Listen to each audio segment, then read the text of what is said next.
Chinese state media calling it the worst outbreak since Wuhan. Officials mobilizing across China to stop the rapid spread, linked in part to the Delta variant. A handful of confirmed COVID-19 cases surfacing from Shanghai to Beijing. Worrisome given China's zero cases focus. Here in the capital city, you have tens of thousands of residents under strict lockdown. This is one of those communities. The reason we're not getting out is to not expose ourselves to what is a lockdown neighborhood.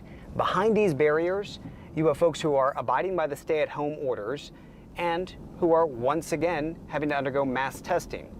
The warning from officials is eerily reminiscent of 2020. A Beijing government spokesperson vowing to block the virus from spreading further within Beijing at any cost. It's leading to a halting of travel in China's capital from affected areas, the list of which is quickly growing. Among the cities with new outbreaks, Wuhan. After roughly a year of enjoying life near normal, the original epicenter of the coronavirus outbreak is now testing each of its more than 11 million residents. Families canceling summer travel plans, opting instead to stay home. Several communities sealed off. Thousands taken into government quarantine for observation. The lockdowns, the mass testing, strict contact tracing through smartphones, all being enforced once again. It might all sound extreme, but China's domestic containment efforts, along with its tight border restrictions, seem to have been working. Aside from a few isolated cluster outbreaks, life here had mainly returned to the way it was pre-COVID. But officials say a commercial flight from Russia changed that. The plane landing in the eastern city of Nanjing on July 10th, suspected of carrying the highly contagious Delta variant.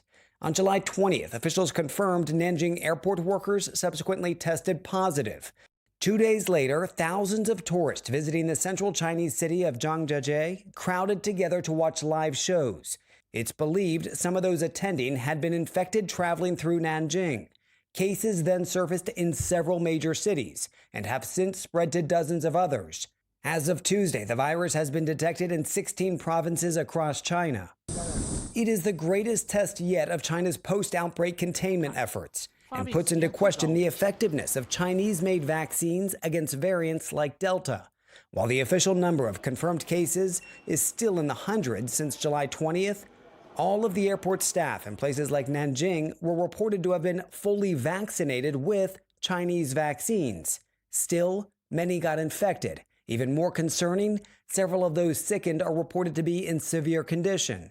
It has sparked uncertainty and panic buying in some cities, grocery store shelves quickly emptying as folks prepare for this latest outbreak to worsen and new stay-at-home orders to take effect. This latest outbreak coinciding with the countdown to the 2022 Winter Olympics. Beijing gearing up to host the World, the Games scheduled to start in 6 months. The spectator infrastructure is in place, but this new variant threatening to leave stands near empty for yet another pandemic Olympics. We're seeing images like these of people flocking to the stores to stock up on food and supplies. Now, they are afraid Wuhan will impose another lockdown like the one back in January of 2020, one of the strictest on the planet and certainly the first. Meantime, travel has been restricted in medium and high-risk areas. David Culver is in Beijing. What do we know about these travel restrictions and other restrictions at present, and how are they being enforced, David? Becky, we'll look first at these travel restrictions. A lot of these focus around where I am right now.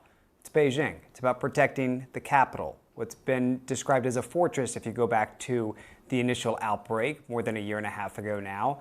And one of the officials who spoke just in the past couple of days said that they will protect Beijing at any cost. And what does that mean here on the ground in China? It means that those who are in affected areas deemed medium and high risk, and that's a designation given based on potential exposure or confirmed cases in those locations, they cannot travel into Beijing.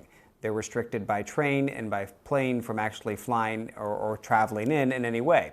And they'll be able to monitor a lot of those folks through the smartphone QRs that we really get around with here. And they can change colors and put you in different designations as to potential quarantine or just to get tested. Either way, the focus is on keeping Beijing safe and many other cities right now because it's widespread. You mentioned Wuhan, the original epicenter. all of this is just so eerily reminiscent of the conversations you and I were having more than a year and a half ago now, and the discussions of a potential lockdown there. Well, right now they're doing the mass testing. This is actually the second round that they have tested the entire population of more than 11 million people. And they do that mostly through pool sampling so that they can then narrow down if one pool, for example, of 20 individuals is positive, they'll go one by one. That's what they've been doing in multiple cities. It's not just Wuhan. In Nanjing, where this outbreak that we're talking about right now is believed to have started via the Delta variant and an imported case from Russia, well, they too, 9 million people going through multiple rounds of testing of everyone in that city. So it's happening at a level that we have not seen since this initial outbreak, and it's causing a lot of concern, and you're also seeing it in the shift in social attitude. There hasn't been any major policy shift to say, yes, masks are mandatory. They're strongly encouraged. But what you notice is people don't need a policy change here. They will simply start putting on the mask if they start to feel uneasy, uncertain, and doubt that anything is going to clear up anytime soon. And that seems to be the trajectory we're on as of this moment, Becky.